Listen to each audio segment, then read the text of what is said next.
गुरु प्यारी साध संगत जी, आप सभी को दासी का हाथ जोड़कर प्यार भरा धन निरंकार जी। आशा करती हूँ सद्गुरु माता जी की कृपा से आप सभी अच्छे होंगे, आप सभी स्वस्थ होंगे। फिर से हाजिर हूँ मैं एक नई साखी लेकर आपके ही अपने चैनल निरंकारी डिवाइन पर। साध संगत जी, कैसे एक व्यक्ति की मृत्यु के बाद उससे जुड़े हुए उसके परिवार के लोगों की ज़िंदगी बदल जाती है। आज की साखी इसी विषय पर आधारित है। चलिए आज की साखी सुनते हैं। साध संगत जी, नेहा की सासू माँ रोज़ सुबह जल्दी उठ जाती थी और नहा धोकर थोड़ी बागबानी करती।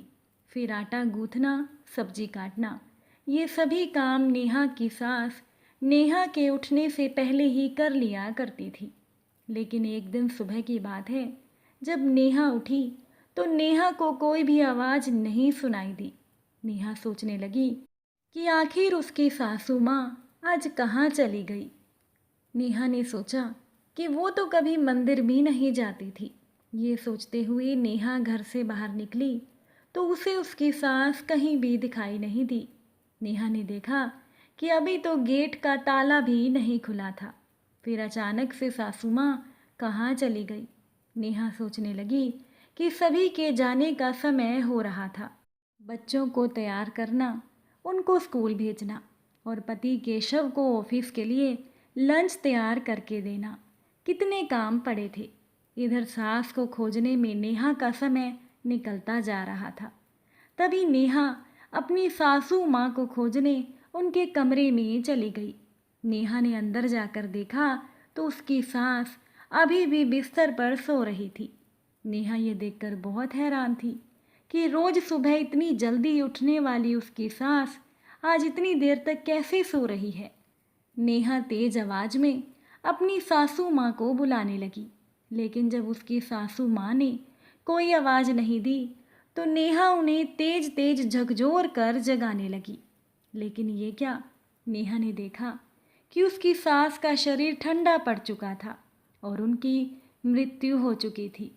नेहा जोर जोर से चिल्लाने लगी। नेहा की आवाज़ सुनकर नेहा का पति केशव भी भागते हुए अंदर आ गया।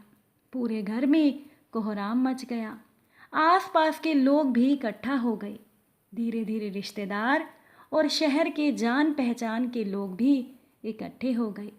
नेहा की सास का पार्थिव शरीर बाहर लिटाया गया था और उनके बेटे केशव का रो रो कर बुरा हाल हो रहा था। नेहा के बच्चे भी अपनी दादी के पास बैठकर रो रहे थे। आने वाले लोग केशव और नेहा को सांत्वना देते और खुद भी रोने लगते। नेहा की सास का व्यवहार बहुत ही अच्छा था। वो बड़ों के साथ बड़ी और छोटों के साथ छोटी बन जाती थी। जहाँ भी जाती थी स्वयं ही रिश्ता बना लेती थी और उन रिश्तों को निभाना भी वो जानती थी। इसीलिए उनके चले जाने से हर कोई दुखी था। बिना किसी को कष्ट दिए साफ सुथरा शरीर लिए वो चली गई और पीछे छोड़ गई यादों की दुनिया। नेहा ने सोचा कि सास के बिना जीवन कैसा होगा। ये सोचकर नेहा बेहाल होती जा रही थी कि अभी मुझे ये भी करना है। नेहा को समझ में ही नहीं आ रहा था। नेहा सोचने लगी कि उसकी सासू माँ का जीवन बचपन से ही मुश्किलों से गुजरा है और पूरा जीवन यूं ही बीत गया। उन्हें कभी आराम ही नहीं मिला। 28 वर्ष की आयु में उसकी सास विधवा हो गई थी। फिर भी कभी उन्होंने दूसरी शादी नहीं की।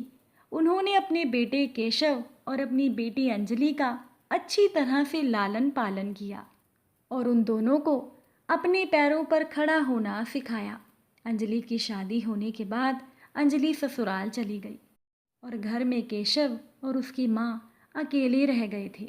नेहा सोचने लगी कि जब से मेरी केशव से शादी हुई है, मैं अपनी ज़िंदगी से बहुत ही खुश थी, क्योंकि मुझे सास के रूप में माँ और सहेली दोनों एक साथ मिल गई थी।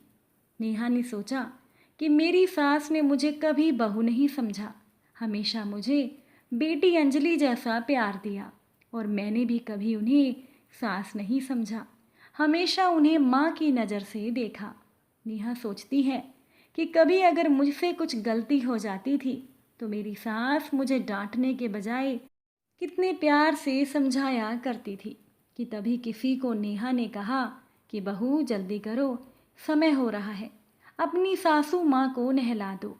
नेहा उठी और 2-3 औरतों के साथ मिलकर अपनी सास को नहला धुलाकर उन्हें साफ कपड़े पहना दिए गए। जैसे ही उनकी अर्थी उठाई गई, एक बार फिर से घर में कोहराम मच गया।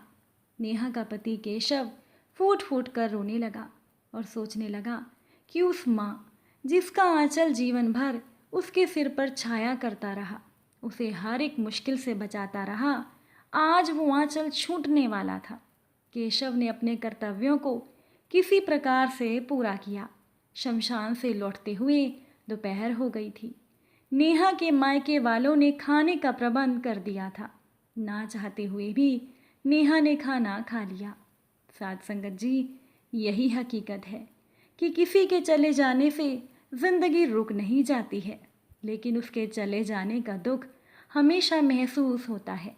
सारा दिन रो रो कर मन के साथ नेहा का शरीर भी थकावट से टूट चुका था, फिर भी उसकी आंखों से नींद गायब थी। जब तक नेहा की सासू माँ जिंदा थी तब तक घर की सारी जिम्मेदारी उनके ऊपर थी। वो हर एक काम अपने हिसाब से किया करती थी। लेकिन आज सासू माँ के चले जाने से नेहा को समझ में नहीं आ रहा था कि अब वो घर की जिम्मेदारियों को कैसे संभालेगी। जब से नेहा की शादी हुई थी और नेहा ससुराल में आई थी, तभी से नेहा ने देखा था कि उसकी सास उनके उठने से पहले ही उसके और उसके पति केशव के लिए नाश्ता तैयार करके टेबल पर रख दिया करती थी। नेहा को याद आया वो समय जब वो शादी के बाद बीएड कर रही थी और बेटी के जन्म के बाद वो बहुत परेशान थी, क्योंकि उसके 3 महीने बाद उसका एक पेपर था और नेहा को समझ नहीं आ रहा था कि वो बच्चे को संभालेगी या अपनी परीक्षा देने जाएगी। लेकिन ऐसे समय में नेहा की सास ने उसका भरपूर साथ दिया। उन्होंने अपनी बहू से कहा कि तुम चिंता मत करो, तुम परीक्षा देने जाओ, मैं बच्ची को संभाल लूँगी। समय बीतने लगा। जब नेहा के घर दूसरे बच्चे का जन्म हुआ तो जिम्मेदारियां और भी बढ़ गई। लेकिन नेहा की सास के रहते हुए नेहा को कभी कोई परेशानी नहीं आई। घर के अनेक काम, बच्चों की देखभाल, बाहर के काम, राशन, फल, सब्जी लाना, बैंक, पोस्ट ऑफिस, बिजली, हर काम उसकी सास किया करती थी। नेहा को तो पता भी नहीं था कि वो सब काम किस तरह से किया करती थी। घर की जिम्मेदारियों के साथ साथ सभी रिश्तेदार, गांव, समाज, हर एक जिम्मेदारी को नेहा की सास बखूबी निभाती थी। खुशी गम के अवसर पर भी हर जगह पहुंचती थी।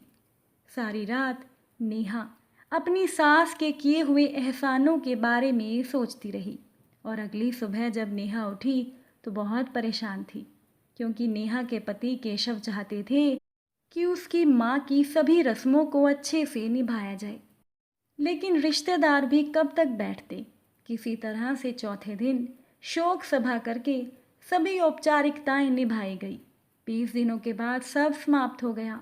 सभी रिश्तेदार अपने घर पर जा चुके थे। बस घर पर रह गए थे तो नेहा, नेहा का पति और उनके बच्चे। पहले नेहा आराम से उठा करती थी, वहीं पर आज वो जल्दी उठ गई, घर के कामों में जुट गई। काम करते करते 7 बज गए थे। जल्दी जल्दी खुद तैयार हुई और बच्चों को तैयार किया। उसके बाद बच्चों को बस स्टॉप तक छोड़ने गई और उसके बाद नेहा भी अपनी नौकरी पर चली गई। उसकी सास के जाने के बाद नेहा की जिम्मेदारियां बढ़ चुकी थी और ये तो नेहा ने पहले दिन से ही देख लिया था। नेहा के बच्चों की छुट्टी जल्दी हो जाती थी। शाम को आते हुए वो बच्चों को किसी प्रकार से घर लाई और जल्दी जल्दी खाना बनाकर उन दोनों को खिलाया और फिर रात का खाना बनाने में जुट गई। जब नेहा की सास जिंदा हुआ करती थी तो नेहा के आते ही नेहा और उसके बच्चों को खाना मिल जाता था और नेहा की सास काम वाली से हर काम समय समय पर करवाती रहती थी। लेकिन उनके जाने के बाद अब काम वाली भी मनमानी करने लगी थी। एक दिन की बात है, कि नेहा की काम वाली काम पर नहीं आई। सारा घर गंदा पड़ा हुआ था। बर्तन, सफाई, कपड़े सभी ज्यों के त्यों पड़े थे। नेहा ने सोचा कि वो कहाँ से काम शुरू करे। बच्चों को पढ़ाना, रात का खाना, सुबह के लिए तैयारी, सब काम करते करते उसे रात के 10 बज गए और वो पूरी तरह से थक चुकी थी। और उसके बाद नेहा रोने लगी। नेहा को समझ में नहीं आया कि ये सासू माँ की उदासी का रोना था या फिर वो उन कामों को याद कर रही थी। और अगले दिन जब नेहा उठी तो फिर से वही कहानी। अब सासू माँ की मृत्यु के बाद वो लोग दूध लेने डायरी पर भी नहीं जा सकते थे, इसीलिए वो दूध भी घर पर मंगवाने लगे और राशन इकट्ठा ही ले आते थे। फल और सब्जी सप्ताह में एक बार बाजार जाकर लेकर आने लगे। जब बच्चों को समस्या होने लगी तो बच्चों को भी नेहा ने बेबी केयर में डाल दिया और वापस आते हुए उन्हें साथ लेकर आ जाती थी। नेहा की काम वाली भी अब सुबह जल्दी आ जाती थी और रसोई में भी उसकी मदद कर दिया करती थी। जो काम बचता था वो शाम को आकर कर देती थी।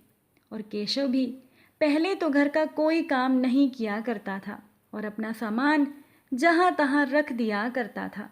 लेकिन अब ऐसा नहीं था।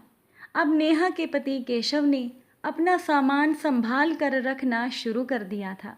ऑफिस से घर आकर वो खुद चाय बनाकर पी लिया करते थे। साथ संगत जी, पहले जब नेहा अपने पति के साथ बाहर जाती थी तो दोनों बच्चों को अपनी सास के पास छोड़ जाती थी। अभी उसकी सास को गए हुए साल भर भी नहीं बीता था कि नेहा के घर का ढांचा ही बदल गया और नेहा को समझ में आया कि उसकी सास उन लोगों से कितना प्यार किया करती थी। नेहा ने सोचा कि जीवन भर उसकी सास ने क्या सुख देखा, क्या सुख पाया। न इसके बारे में उसने कभी सोचा और ना ही केशव ने सोचा। आज नेहा सोचने लगी थी कि क्यों इंसान इतना स्वार्थी हो जाता है कि उसे अपनी सुख सुविधाओं से आगे कुछ दिखाई ही नहीं देता। साथ संगत जी, किसी इंसान के चले जाने के बाद जिंदगी तो नहीं रुकती, लेकिन उस इंसान से जुड़ी हुई यादें हमेशा हमारे मन में ताज़ा रहती हैं। आशा करती हूँ कि आज की साखी आपको अच्छी लगी होगी। अगर अच्छी लगी हो तो वीडियो को लाइक और शेयर ज़रूर कीजिएगा। फिर मुलाकात होगी आपसे एक नई साखी के साथ। साथ संगत जी, प्यार से कहना, धन निरंकार जी।